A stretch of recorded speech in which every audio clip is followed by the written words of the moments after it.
অভাব যে একটা মানুষের জন্য কত বড় অভিশাপ, আজকের গল্পটা যেন তার একটা বাস্তব প্রতিচ্ছবি। মা বাবা নিয়ে অভাবে থাকা এই মেয়েটির জীবনে হঠাৎ করেই দেবতার মতো একজন ছেলে এসে সাহায্যের হাত বাড়িয়ে দেয়, কিন্তু তার এই উপকারের আড়ালে ছিল ভয়ঙ্কর এক কামনা বাসনা। সে মেয়েটিকে সাহায্য করার প্রলোভন দেখিয়ে দিনের পর দিন ভোগ করে চলত। এমনকি একটা সময় সে মেয়েটির জীবন একেবারে অতিষ্ঠ করে তুলেছিল। মেয়েটি এই পাশবিক অত্যাচার সহ্য করতে না পেরে একটি কঠিন সিদ্ধান্ত নিতে বাধ্য হয়। তাহলে এই মেয়েটি কি এমন সিদ্ধান্ত নিয়েছিল, আর সে কি করে এই দেবতা নামক শয়তানের হাত থেকে বেঁচে ফিরেছিল, সেটাই দেখতে চলেছি আজকের পুরো গল্পে। আর হ্যাঁ, আমি হলফ করে বলতে পারি আজকের গল্পটা আমাদের সমাজের বাস্তব প্রতিচ্ছবি। তাই সবাইকে বলবো মনোযোগ সহকারে ভিডিওটি দেখার জন্য। তো আর বেশি স্পয়লার না দিয়ে চলো সরাসরি গল্পে ঢুকে পড়া যাক।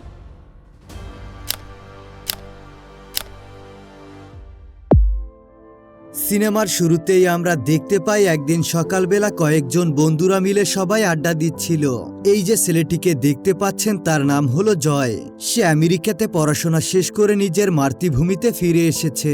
এরপর সে তার বন্ধুদেরকে নিয়ে ঘোরার জন্য বের হয়। ঘোরাঘুরি শেষ করে সে চলে আসে তার বাবার হোটেলে তাদের ব্যবসা বাণিজ্য দেখার জন্য। তো ওই দিন রাতে তারা চলে আসে একটি পার্টিতে।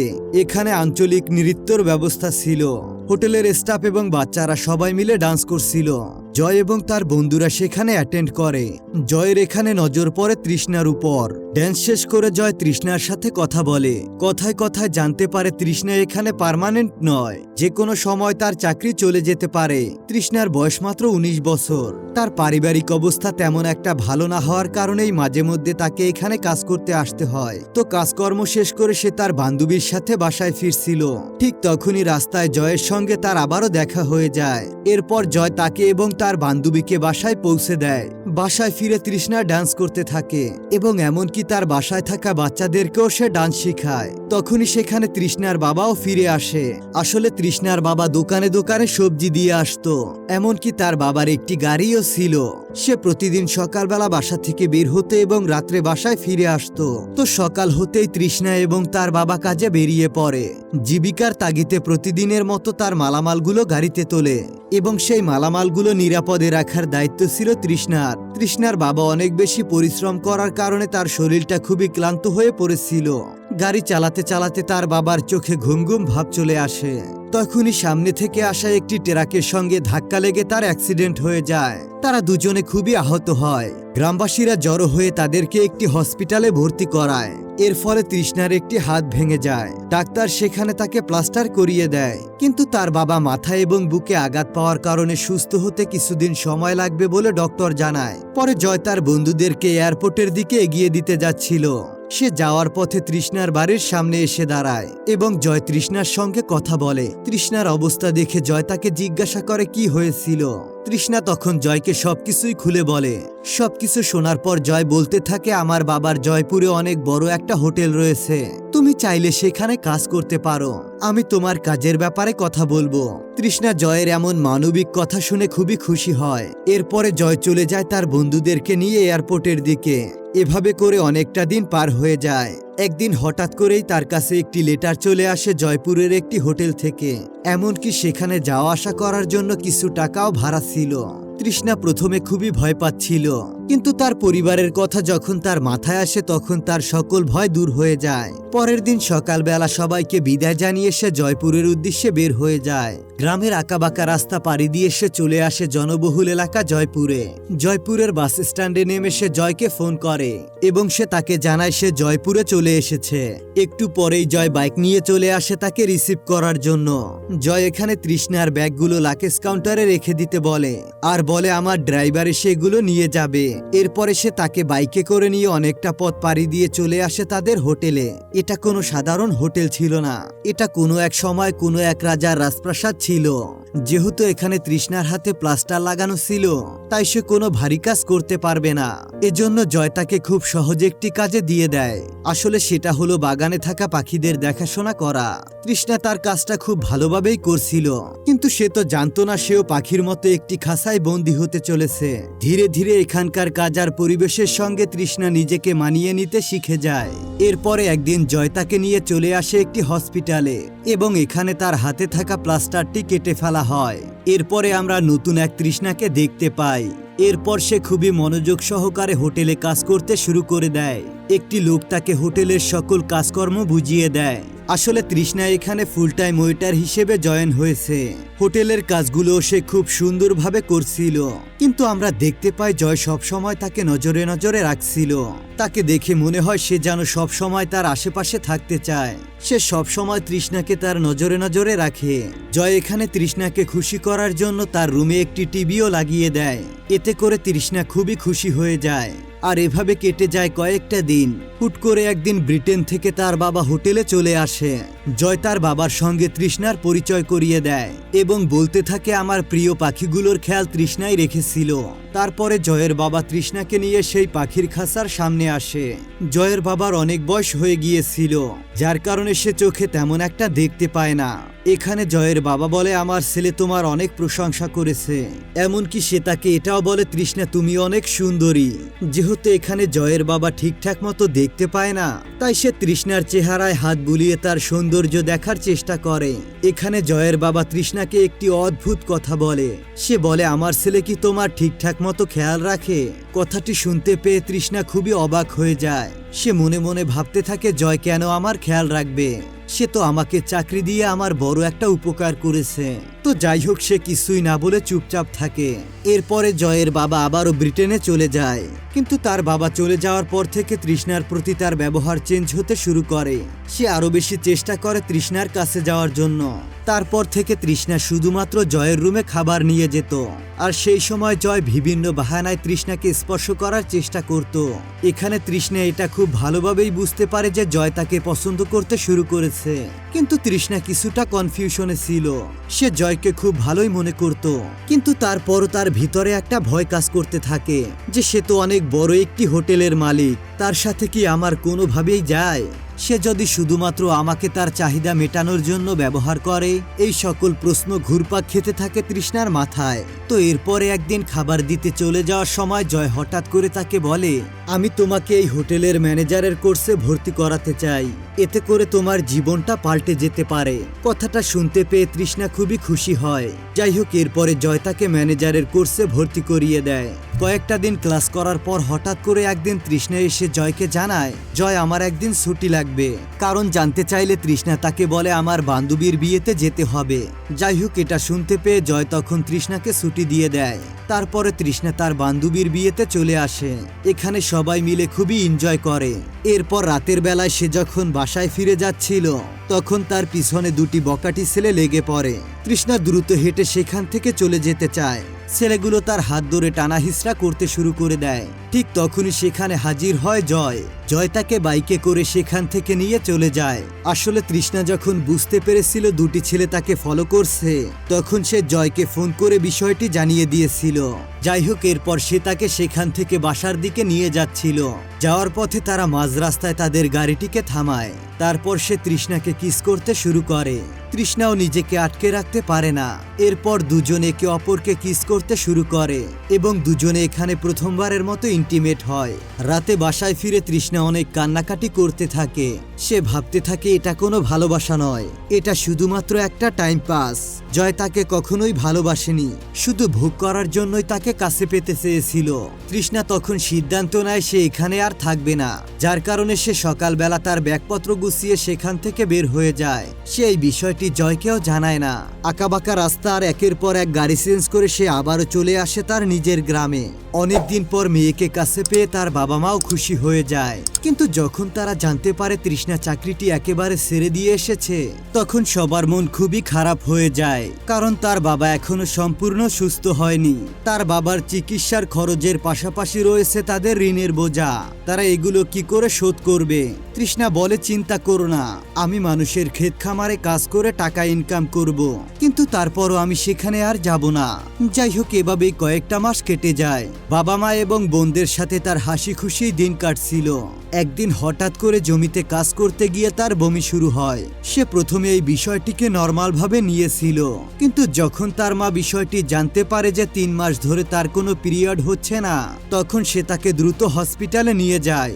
ডাক্তার টেস্ট করে জানায় তৃষ্ণা এখন প্রেগনেন্ট। তারা নিজেদের পরিবারের মান সম্মানের কথা চিন্তা করে তার অ্যাবর্শন করিয়ে নেয়। তৃষ্ণার বাবা মা তৃষ্ণাকে দূরে তার মামার বাড়িতে পাঠিয়ে দেয়, যাতে করে তৃষ্ণার প্রেগনেন্সির ব্যাপারটা কেউ জানতে না পারে। এখানে এসে তৃষ্ণা একটি ফ্যাক্টরিতে কাজ করতে শুরু করে দেয়। সে সারাদিন কাজ করে নিজেকে ব্যস্ত রাখে, যাতে করে জয়ের সাথে কাটানো অতীতের কথাগুলো সে ভুলতে পারে। প্রতিদিনের মতো তৃষ্ণা ফ্যাক্টরিতে কাজ করছিল, তখনই পিছনে তাকাতে জয়কে সে দেখতে পায়। সে জয়কে দেখতে পেয়ে পুরোপুরি অবাক হয়ে যায়।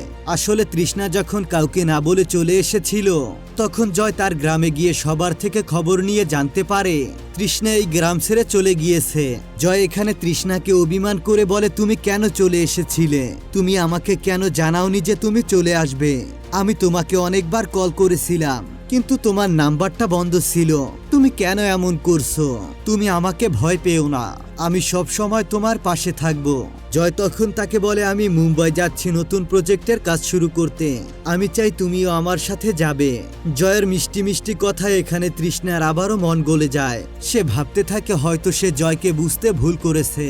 সে ভাবে জয় হয়তোবা অন্যদের মতো তাকে ছেড়ে চলে যাবে না, কিন্তু তারপরও তৃষ্ণা মনে মনে কিছুটা ভয় পাচ্ছিল, কারণ সে এখনো জয়কে জানায়নি যে সে অ্যাবর্শন করিয়েছিল, যার কারণে তার অনেক বেশি ভয় হচ্ছিল। এরপরে তারা দুজনে চলে আসে মুম্বাইয়ে। জয়ের হাত ধরে তৃষ্ণার জীবনটা আবারও বদলে দিতে শুরু করে। এরপরে তৃষ্ণার সঙ্গে জয় তার বন্ধুদের পরিচয় করিয়ে দেয়। জয়ের সব বন্ধুরা ফিল্ম ইন্ডাস্ট্রির কোনো না কোনো বড় পদে রয়েছে, কেউ সিঙ্গার নয়তোবা কেউ ডিরেক্টর। ছোটবেলা থেকে তৃষ্ণার স্বপ্ন ছিল সে বড় একজন ড্যান্সার হবে, যার জন্য এখানে আসার পর সে একটি প্রফেশনাল ড্যান্স একাডেমিতে ভর্তি হয়। এরপর নিয়মিত সে তার প্র্যাকটিস চালাতে থাকে। এভাবেই হাসি খুশি কাটছিল তার দিনগুলো। তাদের মধ্যে কোনো প্রকার বাধা ছিল না, সব সময় দুজন দুজনার পাশে থাকতো। সে বিকেল বেলা ঘোরাঘুরি করে আর ডান্স শিখে জয়ের সামনে প্র্যাকটিস করে। তারা রাতভর পার্টি করতো এবং একসঙ্গে হোটেলে থাকতো। মুম্বাইয়ে দুজন খুব ভালোই ছিল, কিন্তু হুট করে একদিন জয়ের কাছে ব্রিটেন থেকে কল আসে যে তার বাবা খুবই অসুস্থ, তাকে জলদি করে ব্রিটেনে যেতে হবে। আর এই কথাটা রাতের বেলা জয় যখন তৃষ্ণাকে জানায় যে আমার বাবা খুবই অসুস্থ, তাই আমাকে খুব দ্রুত ব্রিটেনে যেতে হবে, কিন্তু তৃষ্ণা এটা শুনে মানতে চায় না। এখানে জয় তৃষ্ণাকে ভরসা দিয়ে বলে, তুমি চিন্তা করো না, আমি বাড়িতে গিয়ে তোমার আর আমার সম্পর্কের কথা সবাইকে জানিয়ে দিব, আর আমাদের বিয়ের ব্যাপারেও কথা বলবো।